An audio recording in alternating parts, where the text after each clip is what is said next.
Preview.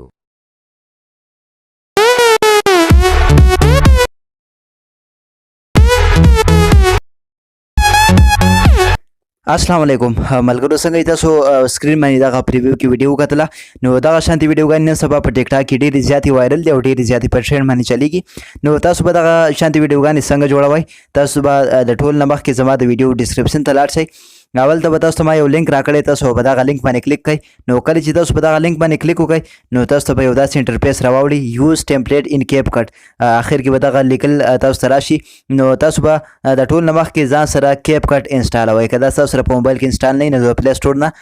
کیپ کټ انسټال کړئ غنی بیا تاسو دا لینک باندې کلیک کوئ نو دا بیا تاسو دغه انټرفیس په تاسو نه راکړي نو د ټول نمبر کې تاسو کیپ کټ انسټال کړئ او غینه بعد تاسو به دا لینک باندې کلیک کړئ نو تاسو بیا یوز ټمپلیټ ان کیپ کټ چې تاسو راکړئ په دې باندې بیا کلیک کړئ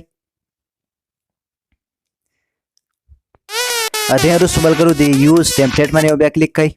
او دلته نه خپل یو تصویر راواخلئ په کوم تصویر باندې تاسو خپل ویډیو جوړول غواړئ نو هغه تصویر به تاسو دلته نه راواخلئ او بیا به دلته په دې نیکسټ باندې کلیک کړئ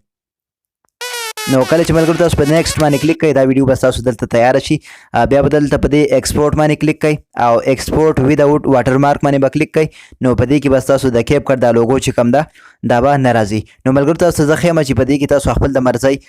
ساوند څنګه لګوئ نو ملګرو دا ویډیو موږ سره په ګیلری کې سیو شو تاسو اوس دلته په دې ډن باندې کلیک کړئ او بیا به تاسو بیک راشئ دلته د نیو پروجیکټ باندې به کلیک کړئ او دلته نه به اوس ویډیو ته راشئ او هغه ویډیو به راواخلئ کوم چې اوس موږ کیپ کټ کې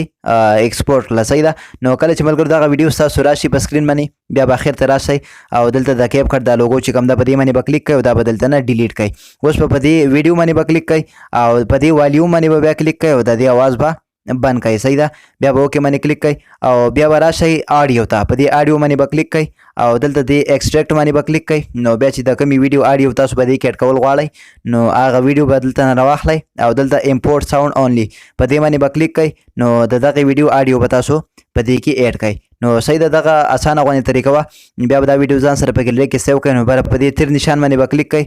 دغه ویډیو به تاسو سره په ګیلری کې سیو شي ملګرو ډېر زیات اسانه طریقه وا خو که زموږ دا ویډیو تاسو باندې ښه لګېدلی نو پلیز لایک هم کړئ او خپل ملګرو سره لازمي شیر کړئ